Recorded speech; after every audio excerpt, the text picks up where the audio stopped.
I'm going to be showing you how to make a slab cupcake out of just regular stoneware clay that I'm going to be firing in my kiln. So I have a tracer here that I made.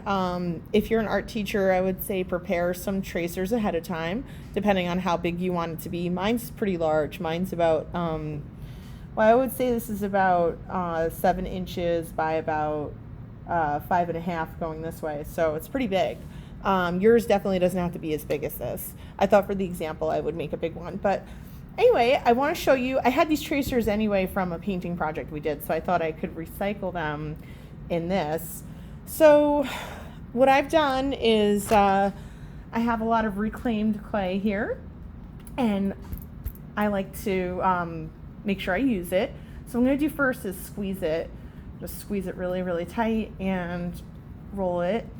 It doesn't have to be perfect. I'm not looking for anything perfect. I just like to squeeze it to kind of get rid of any air bubbles that might still be in there. If you're someone who's worked a lot with ceramics and you've heard of wedging, so this is a similar idea. It's gonna really just smash any kind of air bubbles that might be remaining in there, okay?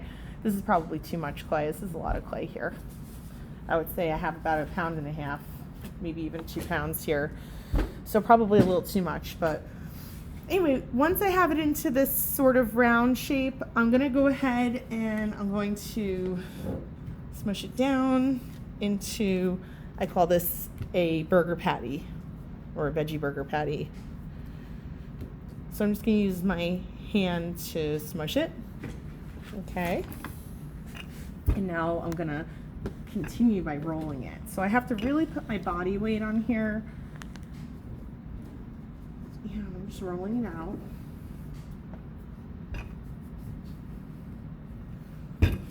And the goal is that it's about the same thickness throughout.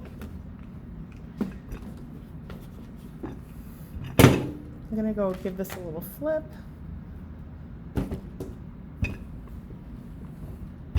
And of course, I need it to be, whoops, I just need it to be bigger than my tracer.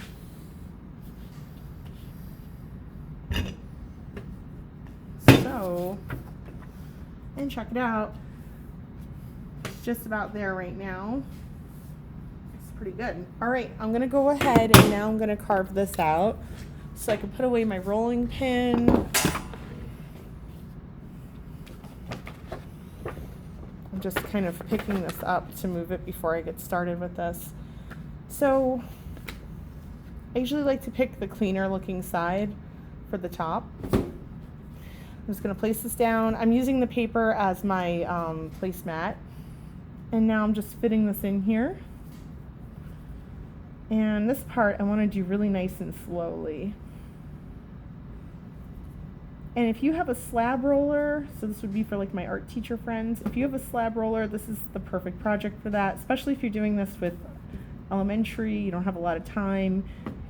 That would be a good thing to do ahead of time if you can. I'm going to put these to the side. I'm going to hang on to my scraps.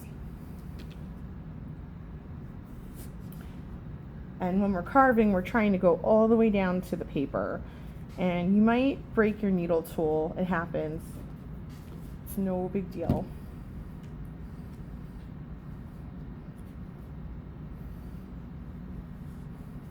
I'm just making sure I do this really carefully. Again, I'm hanging on to my scraps. All right, so I always like to look for which side looks neater, cleaner. Okay, neither of them is perfect, and that's okay, because nothing's perfect, as we know. Here's what I could do. So at this step here, something I could do is put a little bit of slip on those areas that don't look beautiful if I want to, or I can skip that. I'm just going to smooth this out first by doing that. Oh, and what I have is a mix of 2 different clays, so it's a bit marbled. That's just because I don't like to throw anything out. They fire at the same temperature, cone 05, so it's no problem. And it just kind of makes it look neat when it comes out. We are going to be glazing these, of course. All right, so I'm just kind of filling in areas with my slip here. All right, I'm ready to move on. So this is a cupcake. What I'm gonna be doing first is I'm gonna use my needle tool and I'm gonna figure out where that area is beneath the frosting. So right about here. And what I'm gonna do is make like a bumpy line that goes from edge to edge. Now I'm not carving here, I'm just drawing. Okay, I'm just gonna put this straighter in the screen for you. There we go, that's a little better, isn't it? So now I'm going to work, before I do anything else actually, I'm gonna use some stamps because it's just really fun to use stamps. And you could use any stamps here. Okay, it's all just to add texture, that type of thing. It's all gonna make it look really good when it comes out of the kiln later on.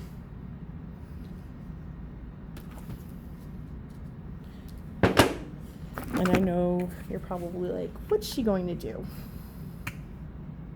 You don't know yet. That's the answer. I don't even know what I'm gonna do, but that's okay. So I'm just kind of going with this as I go. So now that I've gone ahead and put some stamps down here, what I'm gonna do is use my needle tool in a different way. I'm gonna take it and I'm gonna push it down. And what do you think I'm doing here? What do you guys think I'm up to? What I'm doing is I'm making the cupcake wrapper. So if you guessed that, then you're right. And this is a slow part. Sometimes in art you want things to go faster, and sometimes you really just want to take your time. This is one of those places where you're really just going to want to take your time. And I know we put all that cool texture in underneath. This is all very experimental. And I'm pushing pretty hard because I really want this to show up. I want it to really go to the top where the frosting is.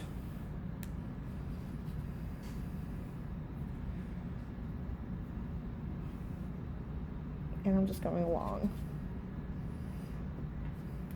And just have fun as you do this. Now, if you're a little bit more advanced, you could see my lines are running pretty parallel with the edges of my cupcake wrapper. So they're slanted a little bit, slightly diagonal on the right side. Then they're going to come straight in the center. And then they're going to be slightly diagonal on the other side. So I'll show you what I'm talking about. And it's not necessary to do it that way, but that's just kind of like an extra cool thing that you can do if you feel like you want to try something a little bit more challenging.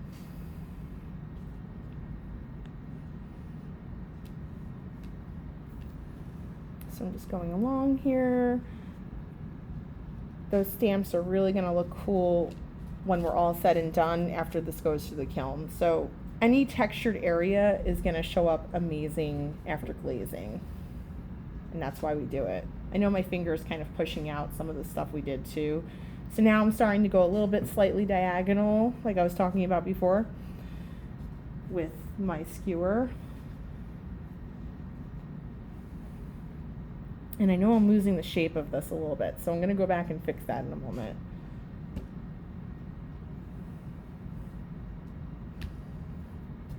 Okay, so what I want to do is actually go back here. I'm going to place this back and try to get back my original shape a little bit. So it got like a little bit longer. You see what's happened here? That's going to happen because we were pushing the clay, so no biggie. We're just going to take a moment and fix it up before we move on. Holding this nice and straight. All right, let's see what we got. Ooh, looking good, huh? Looking good. All right. So art teachers, you could think about if you want this project to be more three-dimensional by adding some of your scraps and scoring and slipping certain areas. So I am going to do that with my kids because they have a lot of experience with me with doing this. If it's your first time doing a slab project, maybe keep it a little bit simpler and just have it be drawn elements plus stamps. That'll definitely be a lot anyway. So here we are, okay? We're about 10 minutes in. So now what I'm gonna do is I'm gonna start to add on using some of my extra clay here. So I'm gonna make my cherry. This part here is the cherry. So it's gonna look amazing with these extra added on pieces. So for my cherry, I think what I'll do first is roll a small ball. The clay might be getting a little bit dry on you, this extra stuff, that's okay. Something you could do is actually just rub a little bit of slip on it as you work with it, and that'll help to smooth it out a little bit. So I know I want to put this here. Okay, I can't just put it there. My students know this. I have to do what? Score and slip, that's right. It doesn't matter which side I put it on. I know some of the clay is more brown, some of it is more gray. It's fine, because this isn't our ending place. What's going to happen is these are going to go through the kiln and we're going to be glazing them. So anytime I'm adding anything, I want to make sure I score and slip, and I want to make sure I really press. So this is a nice flat shape that you can definitely press a little bit. So now here's what I'm going to do for mine. So this is all icing, and the idea behind mine is like layers of icing. So I want to gently draw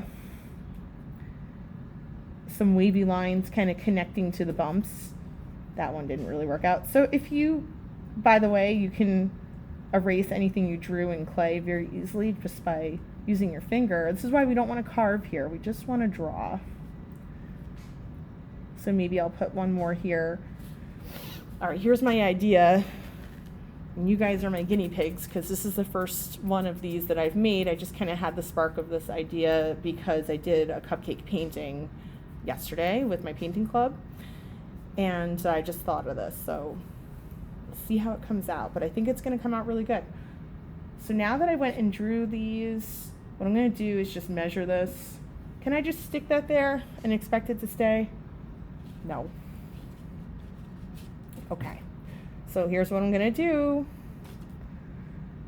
Now again, if you're newer to slab, or you don't have as much time, or you want a quicker way, you don't have to add the 3D elements. This will come out amazing without the 3D elements. So I just scored a lot, and I'm gonna add my slip. I'm just gonna put a big kind of thick layer of slip here. It's not looking very pretty right now, that's okay. And now I'm going to go ahead and place my worm, or my coil, it's really called a coil, down. You see that? And what I'm going to do is just give it a slight push. I don't have to score my coil. It's so small, it'll stick. It will work out. Okay, I can clean up the surrounding area. Look at that. Looking good, right? Okay, I'm going to do the same here. So I'm just adding my little stitches. This is scoring. The idea with scoring is that the slip, which is the wet clay, is going to land inside of these rough areas and help it stick extra well. So I'm just going to place this on. And I just want to make sure it's the right size. This is a little bit on the long side. I think something like this is gonna be good. I know I need to add my slip. It's thick and gunky, and that's okay.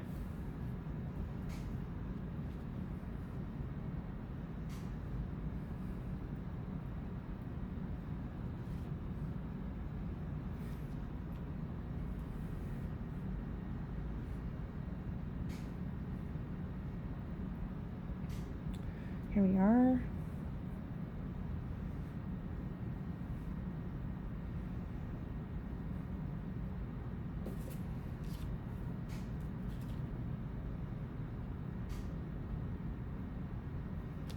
And I'm just going to put a little bit of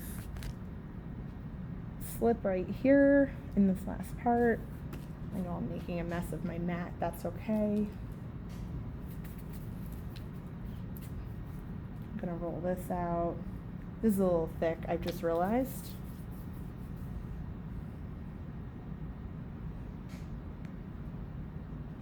Okay, and I'm gonna just press it down. Now this is a great time to kind of spend some time cleaning this up. I'll be right back. It's gonna grab one tool.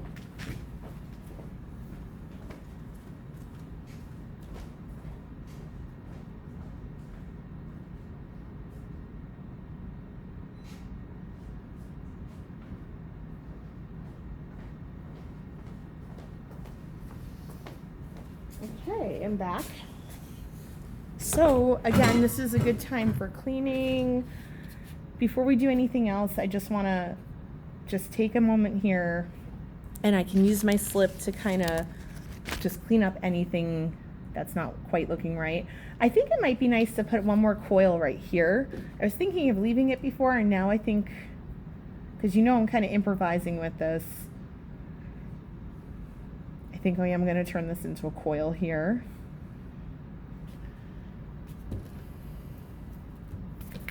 All right, same as before. So I would say the first one's probably the hardest, and then it just gets easier from there on out.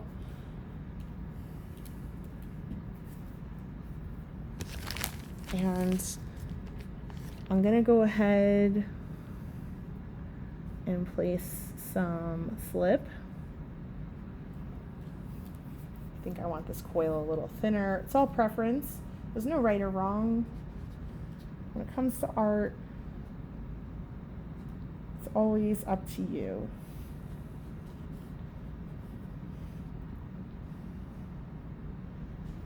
But the idea is, like, we have these 3D coils on here, so we have lots of fun 3D elements, and it's just going to make our project even more interesting.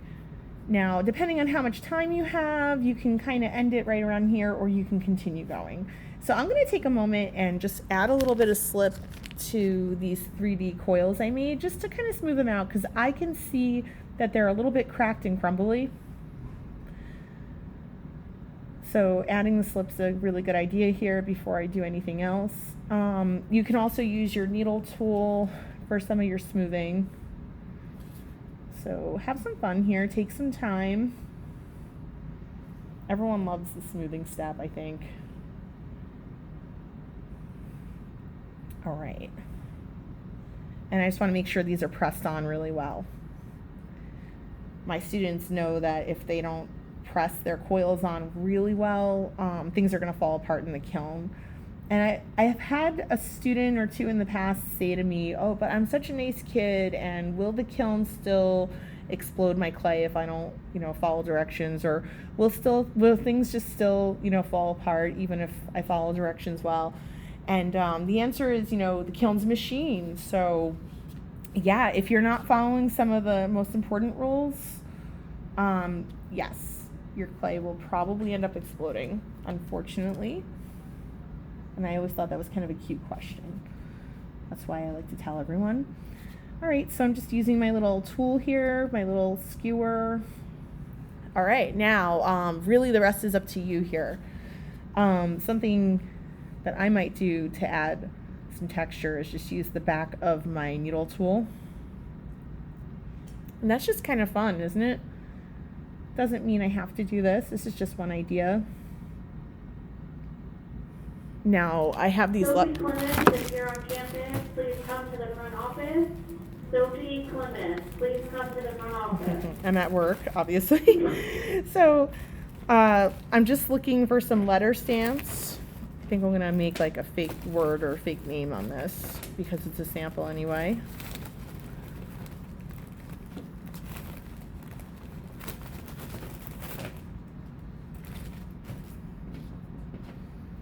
All right, I'm just gonna make a word. That's not really a word. D. Now, this is a good time to maybe use this to write your name. Or I also have those little ABC pasta bits that you can use for writing your name, or you can just actually write your name. Okay, I'm gonna pretend my name is Dot. Okay. It's not. My name's Michelle. But this is just a little sample prototype that I'm making with you. And I'm just having a little bit of fun with it and just showing you different ideas. That's the idea. Now I still have my stamps from before, and they're still great for adding fun texture and making your project extra special and amazing. Remember, we are going to be adding glaze to these, and putting the fun texture is going to make everything just really stand out well once the glaze goes on. So I'm just looking for 1 or 2 more stamps. Here we go. It's on my cherry. Put a little something underneath it. There you go. What do you think? So, I mean, I could get really carried away and keep going with this, or I can just decide to stop here and call it a day. So for the sake of the video, I think I am going to stop here. I just want to do one more little thing first. So as like an ending step, I would say just make sure your project's really extra clean on the edges. So I'm an elementary art teacher. I do this with I'm going to do this project probably with 4th grade, which might sound crazy to some people, but my kids get so much experience with clay just from having me as their art teacher that they know a lot of rules and they're very capable, and I can really actually trust them to do a lot. So it's no sweat, it's no worry for me. So it's all about, I always tell other art teachers, because I do trainings in my district for ceramics, it's just all about training your kiddos, you know, training them from the day they start with clay, with different expectations that you have, and they'll get the hang of it. And clay is, it's just a great incentive for them to really live up to all these expectations. There we are. We're all done for today, and I'm going to sign off. Thanks for joining me. See you next time.